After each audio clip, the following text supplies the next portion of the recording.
જામનગરમાંથી વધુ એક સમાચાર સામે આવ્યો છે। જામનગર જિલ્લાની આખરી મતદાર યાદી જાહેર કરવામાં આવી છે।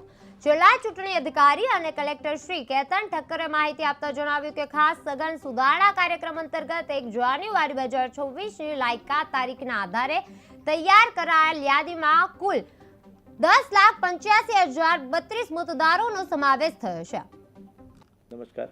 આજરોજ ભારતના ચૂંટણી પંચની સૂચના અન્વયે સમગ્ર જિલ્લામાં જે એસઆઈઆરની કામગીરી પૂર્ણ કરી દેવામાં આવેલી છે અને આજરોજ એસઆઈઆરની કામગીરીના પૂર્ણ થયા બાદ મતદાર યાદીની આખરી પ્રસિદ્ધિ જામનગર જિલ્લા માટે કરી દેવામાં આવેલી છે।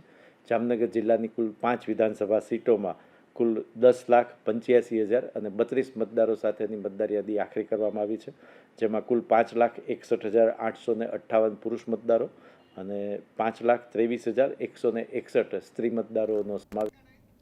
જામનગરમાંથી વધુ એક સમાચાર સામે આવ્યો છે। જામનગર મહાનગરપાલિકાના જનરલ બોર્ડની બેઠક બહાર વિપક્ષી કોર્પોરેટ રચના નંદાણીયાએ અનોખું વિરોધ પ્રદર્શન કર્યું છે। આજે બજેટનો બોર્ડ છે અને બજેટના બોર્ડમાં રાવણનું સ્વરૂપ ધારણ કરીને એટલે આવું પડ્યું છે કે આ કોર્પોરેશનમાં રાવણ રાજ છે। કારણ કે રાવણ રાજ એટલે કહું છું કે આ 10 માથા છે ને એ પબ્લિકની પ્રાથમિક સુવિધા છે। આ પ્રાથમિક સુવિધા લોકો પૂરી નથી પાડતા। શું કામ? તો કે 2-3 સિનિયર અધિકારીઓ અને 2-3 પદાધિકારીઓ આ લોકોના અંદરોઅંદરના સેટિંગને કારણે પબ્લિકના ટેક્સ અને વેરાના પૈસાથી રોડ, રસ્તા, ગટર અને પાણી વ્યવસ્થિત બનતા નથી।